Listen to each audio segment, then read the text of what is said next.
एक छोटी सी गलती और उसका अंजाम इतना अजीब हो सकता है, किसी ने सोचा भी नहीं था। तेजस के साथ कुछ ऐसा हो रहा है जो नॉर्मल बिल्कुल नहीं लग रहा। उसका हर एक बर्ताव धीरे धीरे बदलता जा रहा है। घर वाले भी समझ नहीं पा रहे कि यह सिर्फ एक इंसिडेंट का असर है या फिर कोई और ही बड़ी दिक्कत शुरू हो चुकी है। और जब सच सामने आया तो सबके होश उड़ गए। तो चलिए जानते हैं आज के एपिसोड में क्या कुछ हुआ। तो आज के एपिसोड की शुरुआत होती है वहीं से जहां अरुण सचिन पर ताना कस रहा होता है। वो सचिन से पूछता है कि क्या उसके इतने बुरे दिन आ गए कि उसे एक नई कंपनी में ड्राइवर बनना पड़ रहा है। तो इस पर सचिन बड़े ही शांत अंदाज में जवाब देता है। वो कहता है कि किस्मत में यही लिखा है तो और क्या कर सकते हैं, और उसके जैसे यानी कि अरुण के जैसे शुभचिंतकों की वजह से ही उसे ये नौकरी मिली है। फिर वो बड़े ही आत्मविश्वास से कहता है कि अब उसके अच्छे दिन आ गए हैं और अब कोनर कैब के भी अच्छे दिन आएंगे, क्योंकि अब वहां सचिन देशमुख है। ये सुनकर अरुण का मुंह अचानक से बंद हो जाता है। इसके बाद शोभा इस खुशी में सचिन के लिए हलवा बनाने की बात करती है, जिससे सब बहुत खुश नजर आते हैं। लेकिन अरुण को यह बात बर्दाश्त नहीं होती। उसको सचिन की तारीफ और सबका उसके लिए प्यार देखकर बहुत जलन होती है और वो वहां से जाने का फैसला करता है। तभी जूही जब उसको रोकती है तो वो थकावट का बहाना बनाकर वहां से निकलने की बात करता है। वो शोभा के हाथ का हलवा खाने से भी मना करता हुआ नजर आता है। फिर जाते जाते वो एक बार फिर बेमन से सचिन को बधाई देता है और जूही को भी अपने साथ चलने के लिए कहता है, या फिर बाद में अकेले जाने का विकल्प देता है। तभी सचिन जूही को रुकने के लिए कहता है और उसे घर छोड़ने का वादा करता है, लेकिन जूही अपने पति का साथ देती है और अरुण के पीछे पीछे चली जाती है। फिर जूही और अरुण के जाने के बाद शोभा थोड़ी परेशान होकर कहती है कि जूही ऐसे क्यों चली गई। साइली भी कहती है कि उसे नहीं पता। तभी सचिन माहौल को हल्का करने की कोशिश करता है और शोभा से कहता है कि वो ये सब छोड़े और जाकर हलवा बनाए, क्योंकि वो बड़े मजे से खाएगा। वो ये भी कहता है कि अगर कुछ बचेगा तो वो जाते हुए जूही के लिए पार्सल भी ले जाएगा। वहीं दूसरी तरफ घर के बाहर जूही एक बार फिर अरुण को रोकती है और उससे पूछती है कि वो ऐसा अचानक क्यों चले आए। तो इस पर अरुण अपनी जलन और अपने अहंकार को और नहीं छिपा पाता। वो कहता है कि वो जूही के परिवार के लिए कुछ भी क्यों ना कर ले, लेकिन उनके लिए उनका फेवरेट हमेशा सचिन ही रहेगा। तभी जूही अरुण को समझाने की कोशिश करती है और कहती है कि घर में वो खुशखबरी लेकर आए थे, इसलिए सब उनके लिए खुश थे। इसमें फेवरेट वाली बात बीच में कहां से आ गई। लेकिन अरुण उसकी बात को नजरअंदाज कर देता है और उसको जरूरत से ज्यादा भोली कहकर चुप कराता हुआ नजर आता है। वो कहता है कि घर पर माँ इंतजार कर रही होगी। इतना बोलकर वो जूही को वहां से ले जाता है। ऊपर खड़ा सचिन ये सब कुछ देख रहा होता है। उसके चेहरे पर अपनी साली के लिए एक गहरी चिंता होती है। तभी साइली वहां आती है और उससे पूछती है कि वो यहाँ क्यों खड़ा है। तो सचिन उसको पूछता है कि क्या जूही सच में खुश है। तो साइली उसको तसल्ली देती है और कहती है कि उसे लगता है कि वो बहुत खुश है, क्योंकि अरुण और उसकी आई उसका बहुत ख्याल रखते हैं और उसे बहुत प्यार करते हैं। ये सुनकर सचिन कहता है कि जब तक वो लोग ध्यान रख रहे हैं तब तक सब अच्छा ही है, लेकिन उसकी आंखों में अब भी एक अनकही चिंता होती है। वहीं अगले सीन में तेजस अपने कमरे में कुत्तों की तरह अजीब हरकतें कर रहा होता है और दर्द से कर्रा रहा होता है। तभी रोशनी आकर उससे पूछती है कि क्या उसको दर्द हो रहा है। तो वो कहता है कि कुत्ते के काटने से बहुत दर्द हो रहा है और वो उस कुत्ते से बदला लेकर रहेगा। तो रोशनी उसको याद दिलाती है कि डॉक्टर ने कहा है कि उस कुत्ते को कुछ नहीं होना चाहिए, क्योंकि अगर उसे कुछ हुआ तो तेजस की जान को भी खतरा हो सकता है। तो ये सुनकर तेजस को याद आता है। जब रोशनी फिर उससे पूछती है कि वो खाने में क्या खाएगा, तो वो दूध बिस्किट मांगता है, क्योंकि डॉक्टर ने मसालेदार खाना खाने से मना जो किया है। फिर उसकी अजीब हरकतें जैसे कि खुजली करना और चाटना को देखकर रोशनी को शक होता है। वो कहती है कि वो बिल्कुल गली के कुत्ते जैसा बर्ताव कर रहा है। ये सुनकर तेजस गुस्से में उस पर चिल्लाता है और दूध बिस्किट लाने के लिए कहता है। एक तरफ जहां तेजस का शरीर और दिमाग दोनों ही उस कुत्ते के काटने का असर झेल रहे होते हैं, वहीं दूसरी तरफ रोशनी के मन में एक नया डर पैदा हो चुका होता है कि कहीं उसके पति के साथ कुछ बहुत बुरा तो नहीं हो रहा। वहीं दूसरी तरफ तेजस हॉल में आता है और उसकी हरकतें और भी ज्यादा अजीब होने लगती हैं। जब रोशनी उसके लिए दूध और बिस्किट लेकर आती है तो वो एक कुत्ते की तरह जीभ से चाट चाट कर दूध पीने लगता है। ये देखकर परेश, रोशनी, रेणुका तीनों के तीनों हैरान रह जाते हैं।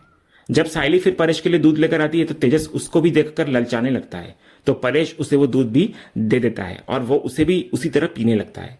जब रोशनी उसको रोकने की कोशिश करती है तो वो उस पर भौंकने लगता है। तभी रेणुका को यह सब देखकर बहुत चिंता होती है। उसको लगता है कि तेजस के साथ जरूर कुछ गड़बड़ है और वो अगले दिन स्वामी जी से मिलने जाने का फैसला करती है। तो परेश इस पर उसको समझाने की कोशिश करते हैं और कहते हैं कि वो हर छोटी छोटी बात पर स्वामी जी को बीच में क्यों लाती है। लेकिन रेणुका नहीं मानती। वो कहती है कि तेजस का समय ठीक नहीं चल रहा है और वो स्वामी जी से पूछकर ही रहेगी कि ये सब क्या हो रहा है। तभी परेश कहते हैं कि इसमें बुरा समय क्या है, और तेजस को कुत्ते ने काटा है, कोई शेर ने नहीं। लेकिन रेणुका को शक होता है कि उस आदमी ने जानबूझकर अपने कुत्ते को तेजस पर छोड़ा होगा, क्योंकि ऐसे अचानक कोई कुत्ता आकर उसके सीधे साधे तेजस पर हमला क्यों करेगा। तो परेश भी उसकी बात पर मजाक में कहते हैं कि हाँ, वो कुत्ता भी तो बड़े बड़े बिजनेसमैन को ही ढूंढता होगा ना काटने के लिए। तभी इतने में सचिन खुशी खुशी घर आता है। तो सायली उससे पूछती है कि वो इतना खुश क्यों है। तो सचिन कहता है कि ये खुशी की ही बात है, क्योंकि उसने आज कोनर कैप के साथ अपनी 12 सवारियां पूरी कर ली है। ये सुनकर सायली बहुत खुश होती है और परेश भी कहते हैं कि उसकी शुरुआत तो एकदम धमाकेदार हुई है। सचिन भी कहता है कि हाँ, सब कुछ एकदम बढ़िया चल रहा है। इसके बाद सचिन की नजर रेणुका पर पड़ती है और वो जानबूझकर उसको छेड़ने के लिए सायली से कहता है कि वो लोग घर के बाहर पेड़ लगाएंगे। लेकिन सायली कहती है कि वो पेड़ नहीं बल्कि पौधे लगा सकते हैं जो एक दिन पेड़ बन जाएंगे। तो रेणुका ये सुनकर चिढ़ जाती है और सायली को अपना ज्ञान बंद करने के लिए कहती है। लेकिन फिर भी सचिन रेणुका को छेड़ते हुए पेड़ लगाने के फायदे गिनाने लगता है, ठीक वैसे ही जैसे रेणुका ने अपने वीडियो में कहा था। वो बताने लगता है कि कैसे पेड़ पर चिड़िया और गिलहरियां आएंगी और फिर नए बीज गिरेंगे जिससे और पेड़ उगेंगे। ये सुनकर रेणुका को शक होता है कि कहीं सचिन उसका पीछा तो नहीं कर रहा। इधर सायली भी सचिन की बात में हाँ से हाँ मिलाती है, लेकिन तेजस उन दोनों को पुराने जमाने का कहकर ताना मारता है। तो परेश तेजस को समझाता है कि बिना पेड़ पौधों के ये दुनिया नहीं चलेगी। इसके बाद सचिन परेश को बताता है कि उसे घर के बाहर 4 पौधे लगाने हैं, लेकिन परेश उसे कहता है कि कुछ भी करने से पहले वो रेणुका से पूछ ले, क्योंकि ये घर उसका है।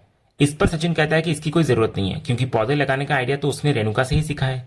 फिर वो रेणुका की तरफ मुड़ता है और कहता है कि उसने उसे सड़क पर पौधे लगाते हुए देखा था। यह सुनकर परेश और घर के बाकी सब लोग हैरान रह जाते हैं। रोशनी तुरंत मौके का फायदा उठाती है और रेणुका की तारीफ करने में लग जाती है कि काकू बहुत अच्छा काम कर रही है, क्योंकि पौधे लगाने से हमारी धरती और भी सुंदर होगी। तभी सचिन रोशनी की इस चापलूसी को समझ जाता है और उसको ताना कसता है। वो कहता है कि वो कुछ ज्यादा ही मक्खन लगा रही है।